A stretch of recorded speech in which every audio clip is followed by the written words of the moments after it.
பகவானின் அடுத்த திருநாமம் ராமக.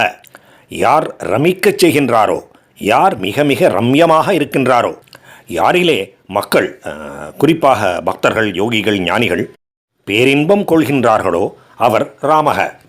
இப்படி ரமிக்க வைக்கின்ற தன்மை, தன்னை நினைப்பவர்களை ஆனந்தப்பட வைக்கின்ற தன்மை பகவானுக்கு எப்படி இருக்கின்றது என்றால், அவரே ஆனந்த வடிவினர், சொல்லொணா பேரானந்தத்துக்கு உரியவர். அதனால் அவரை பற்றிய எதுவுமே ஆனந்தம் தருவதாக அமைகின்றது. அவருடைய பகவானுடைய வடிவம், குணங்கள், அவருடைய செயல்கள், லீலைகள், அவருடைய திருநாமம், இப்படி அவரை பற்றி எதுவாக இருந்தாலும் அது பக்தர்களுக்கு, யோகிகளுக்கு, ஞானிகளுக்கு ஆனந்தத்தை தருகின்றது, ரமிக்க வைக்கின்றது.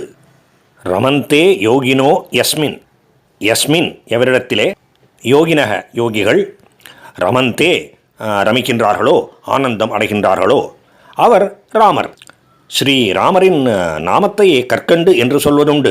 நலம் தரும் சொல்லை நான் கண்டுகொண்டேன் நாராயணா என்னும் நாமம்.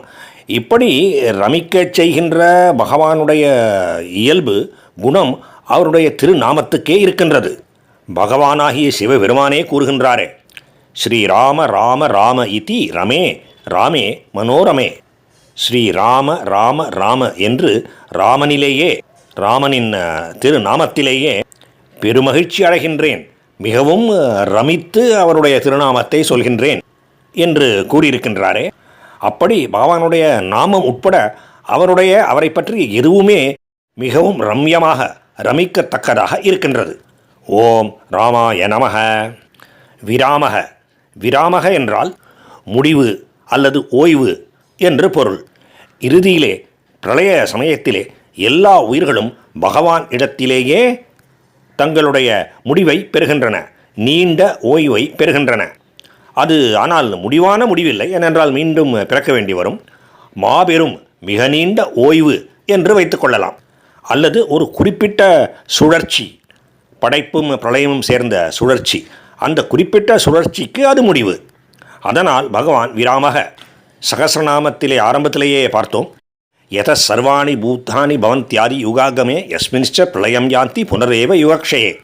யுகத்தின் சிருஷ்டியின் தொடக்கத்திலே எவரிடமிருந்து எல்லாமே வந்திருக்கின்றனவோ, யுகம் முடியும் பொழுது எவரிடத்திலே மீண்டும் நிலை பெறுமோ என்பது இதற்கு பொருள். அவ்வாறாக பகவான் இடத்திலே தான் நமக்கு முடிவு அல்லது நீண்ட ஓய்வு ஏற்படுகின்றது. விராமக என்கின்ற திருநாமமும் அவருக்கு ஏற்பட்டிருக்கின்றது. ஓம் விராமாய நமக. பகவானின் அடுத்த திருநாமம் விரதக. பகவானுக்கு பற்று அல்லது விருப்பம் இல்லை. குறிப்பாக இந்திரியங்களிலேயும் இந்திரிய விஷயங்களிலேயும் அவருக்கு விருப்பம் இல்லை. அதனால் அவர் விரதக. விரதக. ஓம் விரதாய நமக. மார்கக. மார்கக என்றால் சாதாரணமான பொருள்தான், வழி.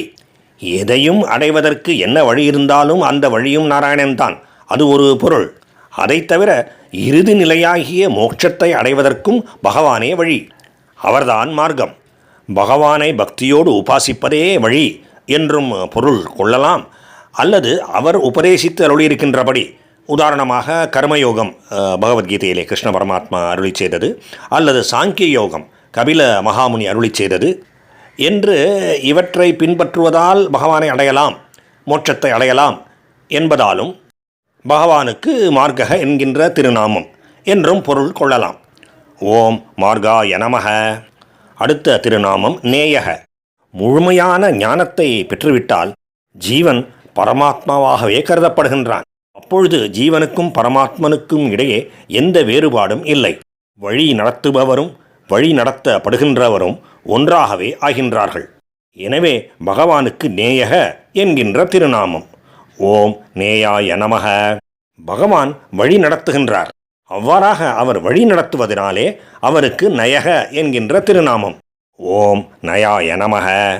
பகவான் வழி நடத்துகின்றார், சரி. அதே சமயம் அவரை வழி நடத்துவதற்கு எவரும் இல்லை. அவ்வளவு பூரணமான, சுதந்திரமான, நிலையாக இருப்பவர் பகவான். அதனால் அவரை வழிநடத்துவதற்கு எவரும் இல்லை, எவரும் தேவையும் இல்லை. அதனால் அவர் அநயக, அநயக, வழி நடத்துபவர் இல்லாதவர் என்கின்ற திருநாமத்தை பெறுகின்றார். ஆக மற்றவர்களை வழிநடத்துவதால் இவர் நயக, இவரை வழிநடத்துவதற்கு யாரும் இல்லை என்பதால் இவர் அநயக. ஓம் அனயாய நமக. பகவானுக்கும் பகவானின் திருநாமங்களுக்கும் பக்தர்களுக்கும் நமஸ்காரம்.